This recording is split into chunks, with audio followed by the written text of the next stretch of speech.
স্বাধীন করো, স্বাধীন করো বাংলাদেশ, বাংলাদেশ, বীর বাঙালির অস্ত্র ধরো। বাংলাদেশ স্বাধীন করো।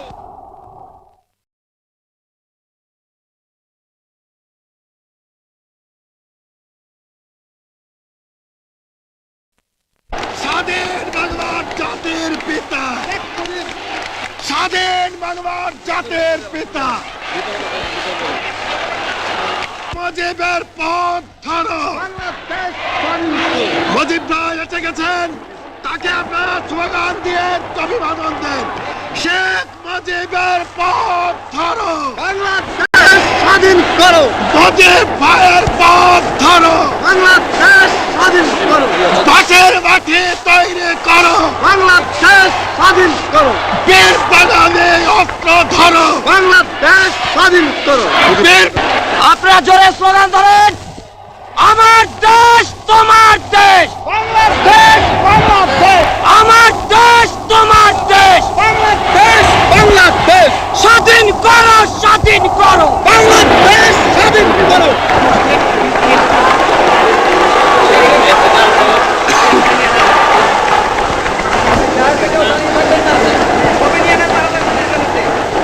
ভাইরা আমার, আজ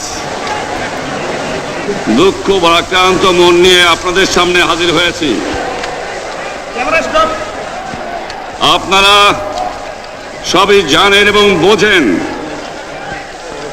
আমরা আমাদের জীবন দিয়ে চেষ্টা করেছি, কিন্তু দুঃখের বিষয় আজ ঢাকা, চট্টগ্রাম, খুলনা, রাজশাহী, রংপুরে আমার ভাইয়ের রক্তে রাজপথ রঞ্জিত হয়েছে। আজ বাংলার মানুষ মুক্তি চায়, বাংলার মানুষ বাঁচতে চায়, বাংলার মানুষ তারা আজ তার অধিকার চায়।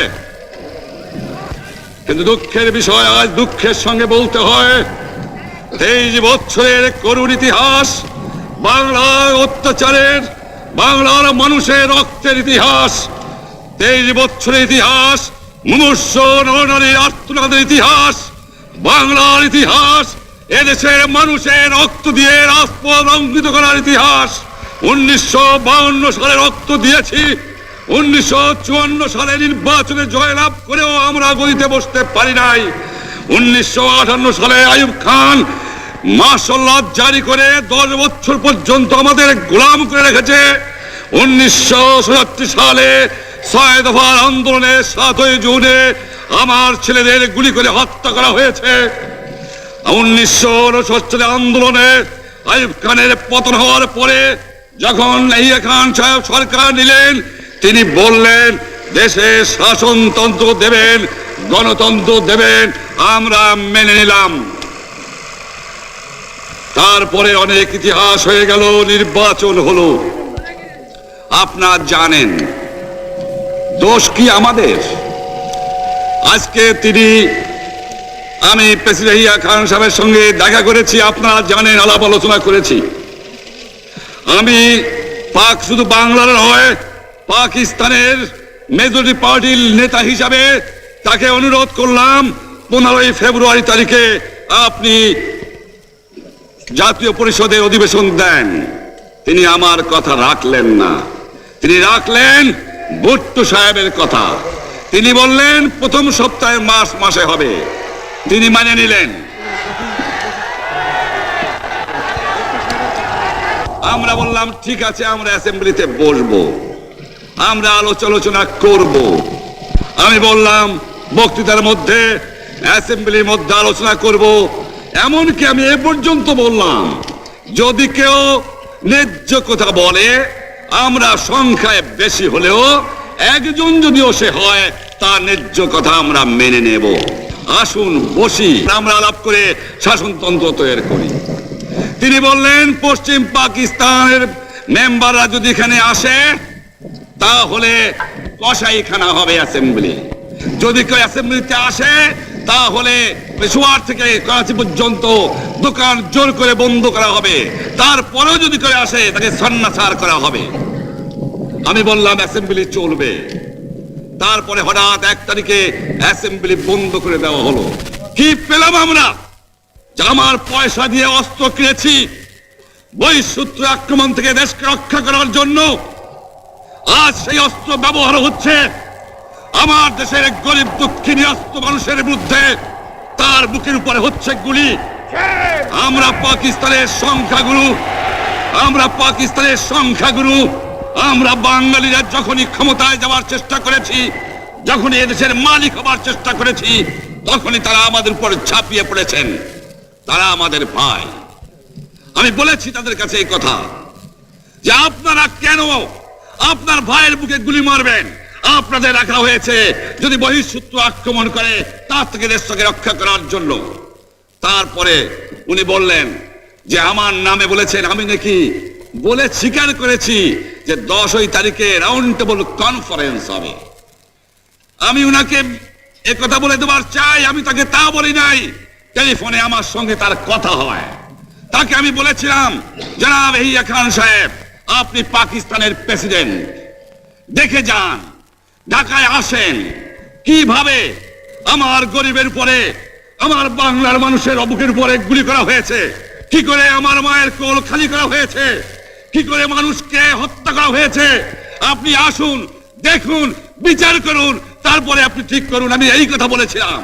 হঠাৎ আমার সঙ্গে পরামর্শ না করে বা আমাদের সঙ্গে আলোচনা না করে 5 ঘন্টা গোপনে বৈঠক করে যে বক্তৃতা তিনি করেছেন এবং যে বক্তৃতা করে অ্যাসেম্বলি করেছেন, সমস্ত দোষ তিনি আমার উপরে দিয়েছেন, বাংলার মানুষের উপরে দিয়েছেন।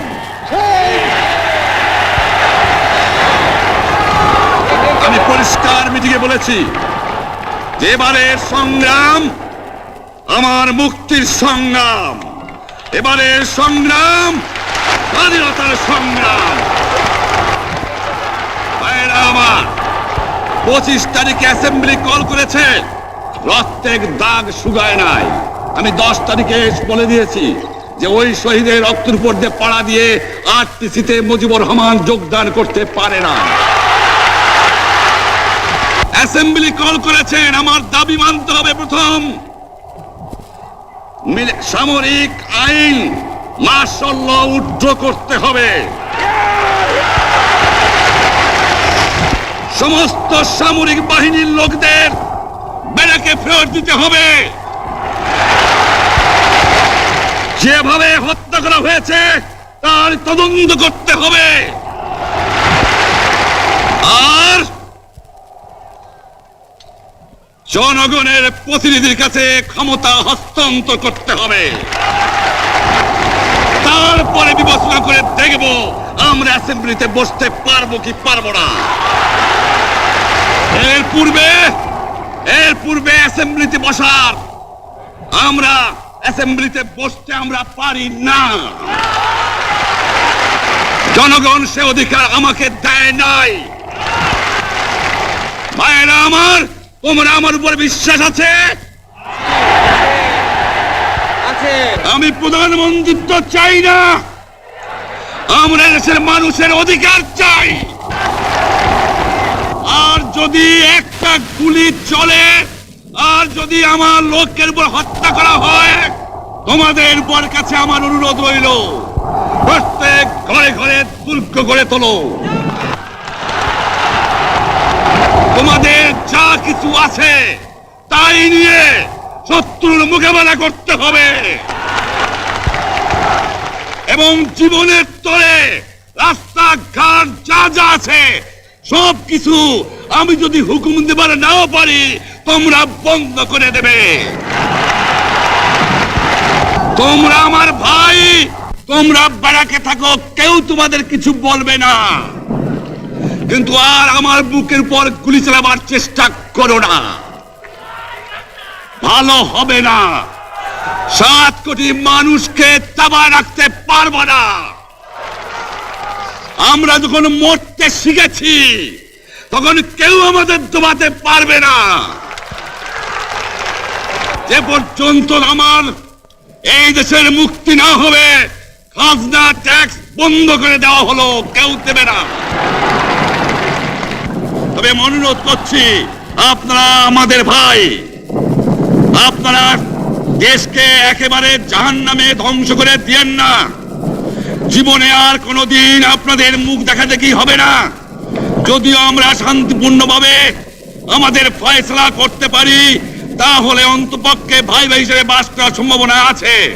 সেই জন্য আপনাদের অনুরোধ করছি, আমার এই দেশে আপনারা মিলিটারি শাসন চালাবার চেষ্টা আর করবেন না। দ্বিতীয় কথা, প্রত্যেক গ্রামে, প্রত্যেক মহল্লায়, প্রত্যেক ইউনিয়নে, প্রত্যেক সাব ডিভিশনে আওয়ামী লীগের নেতৃত্বে সংগ্রাম পরিষদ গড়ে তোলো এবং তোমাদের যা কিছু আছে তাই নিয়ে প্রস্তুত থাকো। মনে রাখবা, রক্ত যখন দিয়েছি, রক্ত আরো দেব। এদেশের মানুষকে মুক্ত করে ছাড়বো ইনশাআল্লাহ। এবারে সংগ্রাম আমাদের মুক্তির সংগ্রাম, এবারে সংগ্রাম স্বাধীনতার সংগ্রাম। আপনারা আমার উপরে বিশ্বাস নিশ্চয়ই রাখেন। জীবনে আমার রক্তের বিনিময়েও আপনাদের সঙ্গে বেঈমানি করি নাই। প্রধানমন্ত্রিত্ব দিয়ে আমাকে নিতে পারে নাই, ফাঁসি কাজটা আসামি দিয়ে আমাকে নিতে পারে নাই। যে রক্ত দিয়ে আপনারা আমাকে একদিন জেলের থেকে বার করে নিয়ে এসেছিলেন, এই রেসকোর্স ময়দানে আমি বলেছিলাম আমার রক্ত দিয়ে আমি রক্তের ঋণ শোধ করবো, মনে আছে? আমি রক্ত তোমার জন্য প্রস্তুত। আমাদের মিটিং এইখানেই শেষ। আসসালামু আলাইকুম। জয় বাংলা।